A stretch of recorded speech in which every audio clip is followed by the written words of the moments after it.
결혼 17년 차로 남편과 시어머니 그리고 하나뿐인 딸과 함께 살고 있다는 50대 여성 강 씨. 그동안 가계부 앞에서 한숨 짓는 날들이 참 많았다고 합니다. 남편에게 한 달에 3만 원, 5만 원, 10만 원씩 용돈을 받으며 생활하면서도 남편의 월급이 얼마인지, 돈은 제대로 모으고 있는 건지 까맣게 몰랐다고 하는데요. 이렇게 경제권을 꽉 쥔 남편은 온갖 스트레스를 아내와 딸에게 풀면서 괴롭혔지만 팔은 안으로 굽는다고 했던가요? 함께 살던 시어머니조차도 도움은커녕 불난 집에 기름만 부을 뿐이었습니다. 쌓이고 쌓인 갈등이 결국 폭발해서 급기야 집에서 나가라는 남편. 어머니 명의의 집이니 나눠줄 것도 없다는 식인데요. 정말 법대로 하면 맨몸으로 나가야 하는 걸까요? 자, 평소 사건반장 보시면서 많은 위로를 받으셨다는 분께서 직접 제보를 주셨는데 시어머니와 무려 17년을 함께 사셨다. 자, 그러면 결혼하자마자 바로 합가를 한 건가요? 네, 맞습니다. 이 50대 여성 강모 씨고요. 결혼 17년 차입니다. 이 남편은 선으로 만났습니다. 사실 둘 모두 그 자리가 딱히 나가고 싶은 자리도 아니어서 그냥 대충 만나고 들어와야겠다 싶어서 대충 입고 나갔는데 또 뭔가 잘 맞는 부분이 있었던 건지 이 남편이 애프터 신청을 했다는 겁니다. 그렇게 한두 번 더 만나면서 친해지고 결국 결혼까지 하게 됐습니다. 남편은 1살 연상이고요. 둘 사이에는 고등학생 딸이 1명 있습니다. 이 시어머니는 80대인데요. 시아버지는 일찍 돌아가셨습니다. 그래서 이 남편을 혼자 어렵게 키워오셨습니다. 그래서인지 남편이랑 시어머니가 서로를 좀 끔찍하게 생각하는 면이 있고 그래서 결혼하자마자 시어머니랑 같이 살게 된 면이 있습니다. 시어머니 명의의 작은 아파트가 있어서 거기에 들어가서 함께 살게 된 거고요. 이 신혼 초의 부부는 열심히 모아서 그냥 조금씩 늘려가자 이렇게 얘기를 했다고 합니다. 근데 진짜 왜 이렇게 결혼만 하면 우리나라 남자들은 다 효자가 되는 걸까요? 그러게요. 저도 그런 것 같아요. 저도. 예, 저도 알 수가 없지만.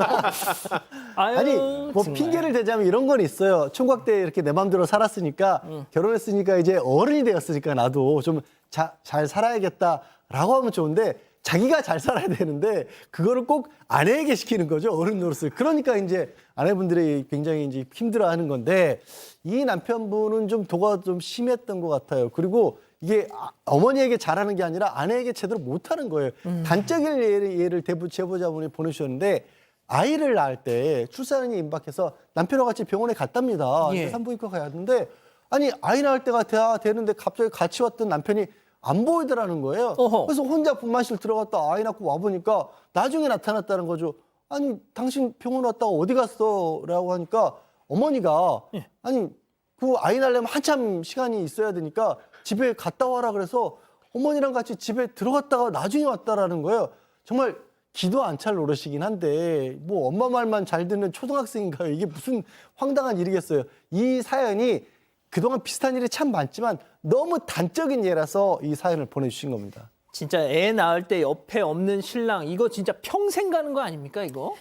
뭐 아내들이 계속해서 원망하거나 아쉬워하기는 하는데 예를 들어서 어쩔 수 없는 상황 뭐 일이 뭐 지방에 있었다거나 뭐 아니면 아이가 남편이 지금 부재했는데 아이가 빨리 나왔다거나 아니면 남편이 아팠다거나 뭐 이런 충분히 이해할 수 있는 상황에서는 여성들이 혼자 낳는 경우도 많습니다. 또 남편 없이 출산하겠다고 그 의지를 가지신 분들도 많고요. 근데 오늘 사건은 얘가 다르죠. 네, 정말 남편이 있었으면 간절히 원하는데 어머니께서 애 낳으려면 멀었다 집에 가 있어라 그러니까 또 쪼르르 가서 집에 있다가 결국 출산 때 없었다는 거니까 너무 서운하고요.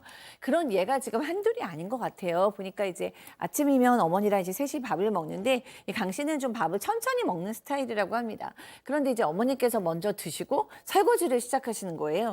그러면은 남편도 빨리 먹었으면 아내는 이제 먹지 않았으면 남편이 가서 설거지를 도와드리면 되는데 그때부터 발로 툭툭툭 찬대요. 그러니까 그만 먹고 가서 네가 설거지해라는 얘기예요. 세상에. 너무 그러면 이제 일어나가지고 가서 이제 그만 먹고 어머니가 하시는 설거지 이어받아서 하는데 그걸 너무 자주 하니까 참다 이제는 말로 하세요라고 얘기했다고도 합니다. 세상에 저 식탁 아래 저 발로 탁탁 치면서 야 사파 네가 잘 그렸네요.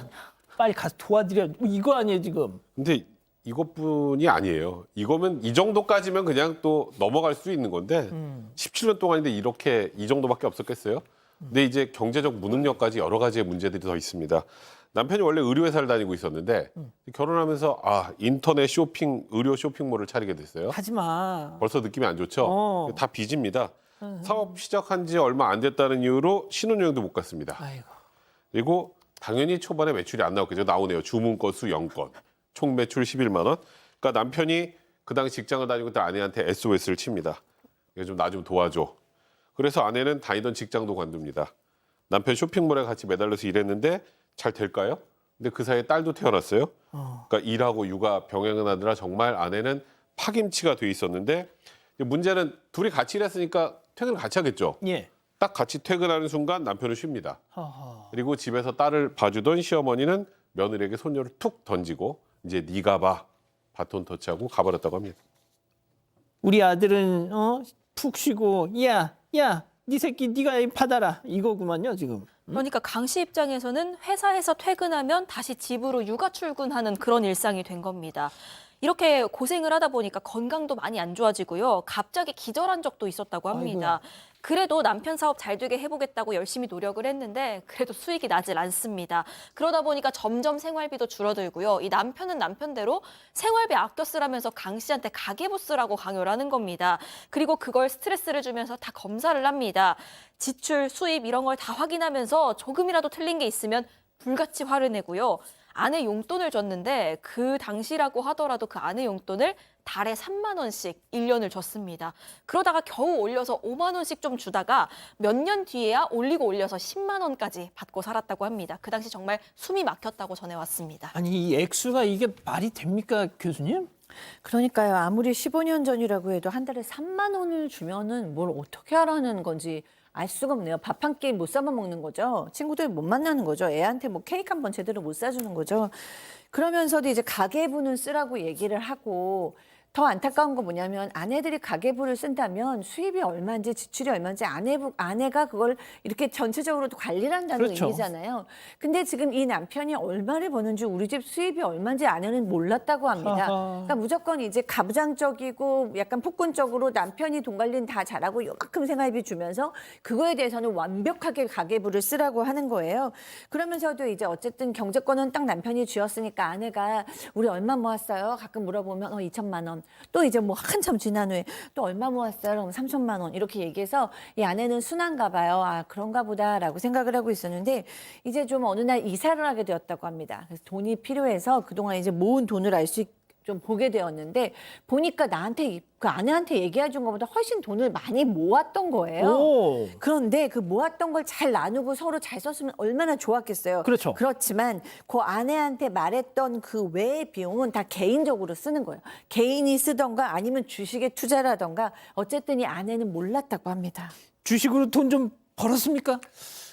날렸겠죠. 왜냐하면 이게 보면 아내에게 알리고 사실 이게 좀 황당한 상황인 게 아내가 그냥 집에만 있었던 것도 아니고 일을 같이 했잖아요. 그런데도 불구하고 얼마를 버는지 어떻게 얼마를 쓰는지 알려주지 않았던 겁니다. 주식 할 수도 있어요. 지금 아내분이 정말 서운한 건 뭐냐면 그렇게 같이 일해서 번 돈으로 만든 종잣돈으로 주식 투자를 하는데 자신은 얼들이 얼마를 쓰는지 몰랐던 거고 엄마한테는 다 얘기를 했다는 겁니다. 그 얘기를. 그래서 시어머니는 다 알고 있는데 아내는 모르고 있었다는 거예요. 막상 이사를 해야 되는데 돈은 또 모자랐답니다. 그러니까 어떻게 하겠어요.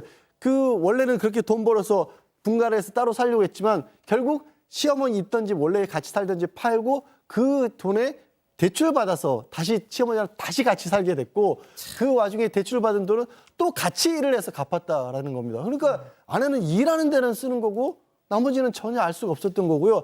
알고 보니까 또 이 남편이 지방에 분양받은 집이 하나 있었대요. 오. 근데 그 집은 또 다른 사람한테 세를 줬던 거고 그거라도 또 관리를 잘해서 그럼 또 불렸느냐? 아니요. 그 세 주면서 받은 보증금은 또 어디다 날려버리고 없었더랍니다. 자 보세요. 돈도 안 줘. 돈도 못 벌어. 돈은 또 있는 대로 다 날려먹어. 자 이것뿐만이겠습니까 교수님? 네, 저기 그냥 뭐 제작 그 작년에 친정 어머님이 돌아가셨는데 그 친정 어머님이 돌아가시고 나서 강 씨가 심적으로 굉장히 많이 힘들었는데도 뭐라고 얘기를 하냐면 네가 밥 몇 끼 못 챙겨줬으니까 생활비도 좀 떼야겠어. 그러면서 생활비를 떼고 줬다라는 거예요. 그리고 이제 그런 것들이 합쳐져서 부부가 이제 몇 달 동안 지금 얘기를 안 하고 있는데 남편은 미안하다고 얘기를 하기는커녕 지금 서로 안 좋은 상태에서 뭐라고 얘기하면 집을 나가라. 이제 집을 나가라라고 얘기하면서 애 데리고 나가면 5천만 원도 주겠다라고 얘기를 한 상태예요. 그러니까 아빠로서도 책임감이나 딸에 대한 지금 애정이 없는 거죠. 근데 문제는 지금 살고 있는 집은 시어머니 명의고 남편 집도 명의로 된 집도 있지만 거기에는 지금 대출을 완전히 최대치까지 다 끌었었기 때문에 빚밖에 없다는 거예요. 그래서 이제 그 먹고 살 길도 좀 막막한데 남편이 거기서 사실 나 빚밖에 없기 때문에 맨몸으로 나가라 그럴 수도 있는데 이 정도면은 굉장히 내가 챙겨주는 거야 라는 식으로 얘기한다고 합니다. 자, 야, 내가 너 그래도 생각해서 이 5천만 원 준다는 거야. 너 이거 먹고 떨어져. 약간 이런 느낌이에요. 자, 하지만 말이죠. 제일 힘든 건 또 따로 있답니다. 여기서 또 있대요. 직접 들어보시죠. 제가 살아온 과거와 제가 그동안 일했던 것들, 살아왔던 게 다 부정당하는 느낌이에요, 사실은. 그게 제일 힘들어요. 정말 최악은 아닐 거야 라고 믿고 이러면서 지금까지 살아왔는데 그 결과가 이거라는 생각에 그게 힘든 거예요. 애들 살 것만 만들어 놓으면 이제 살아왔으니까 그렇게 그냥 살면 된다고 생각하는데 둔한 거죠. 그동안 내가 이렇게 바보같이 살았던 거. 자, 오늘의 궁금증 짚어봅니다. 5천만 원 받고 나가라는 남편. 재산 분할 받으려면 정말 이혼밖에 없는지 묻고 계십니다. 현실적인 방법이 그렇습니다. 사실 왜냐하면 이분 이제 그냥 사실 가상원 전담을 했다 하더라도 15년, 17년 이렇게 되면 상당 부분을 재산 분할을 받을 권리가 있으십니다. 게다가 이분 같은 경우에는 같이 회사에서 일을 했었지 않습니까? 그래서 그 노동력이라는 것도 분명히 기여가 돼야 되는데 문제는 재산이 어떤 형태인지 전혀 감을 못 잡고 계신 것 같아요. 현금 자산이 어느 정도는 있는 건지 이 명의가 중요한 게 아니라 남편에게 과연 잇따른 집, 주식은 어느 정도 가지고 있는지 이거를 알아내려면 남편이 자발적으로 알려주지 않는 한 이 법원을 통해서 알아낼 수밖에 없거든요. 법원을 통해서 알아내려면 이혼 소송을 제기할 수밖에 없는 그런 문제가 있는 거예요. 그러니까 17년 동안 이분이 믿고 있었던 것 때문에 지금 얼마가 있는지를 모르시니까 답답하신 거잖아요. 맞아요. 근데 그걸 강제로 알아내려면 법원을 통할 수밖에 없는 거죠. 자, 백 변호사님. 네. 일단은 지금 제일 문제가 또 본인이 사실상 시어머니 명의 대출금 부부가 다 갚았다 이렇게 얘기를 하는데 이거는 재산분할 대상으로 할 수가 없습니다. 현실적으로. 처음부터 남편이 이제 이혼할 거를 생각해서 본인 재산을 시어머니 명의로 옮겨놨다면 그거는 어떻게 받아올 방법이 있는데 이거는 이혼할 당시에 부부 공동명의 재산을 가지고 나누는 것이기 때문에 이건 현실적으로 받기 어려워서 사실 조금 전에 양절부터 얘기하셨던 것처럼 남편의 다른 재산이 있는지 여부를 기초로 해서 기여도를 따져야 될 것 같습니다. 그럼 백 변호사님도 약간 이혼을 좀 고민하시길 권하시는 거네요. 지금 상황에서 같이 살 수 있을까요? 저는 개인적으로 그런 생각 좀 그렇군요. 자, 교수님. 네, 지금 오늘 이 강 씨께서 너무 착하셔가지고 지금 고통을 많이 겪고 계시는 것 같아요. 게다가 저쪽은 또 시어머니와 남편이 똘똘 뭉쳐서 한 몸처럼 움직이기 때문에 모든 고통을 지금 2배로 받고 계시는데 저는 17년 동안 점점 더 이런 증상이 심해져 왔던 남편이나 시어머니가 시간이 지난다고 해서 더 좋은 사람이 될 것 같지는 않습니다.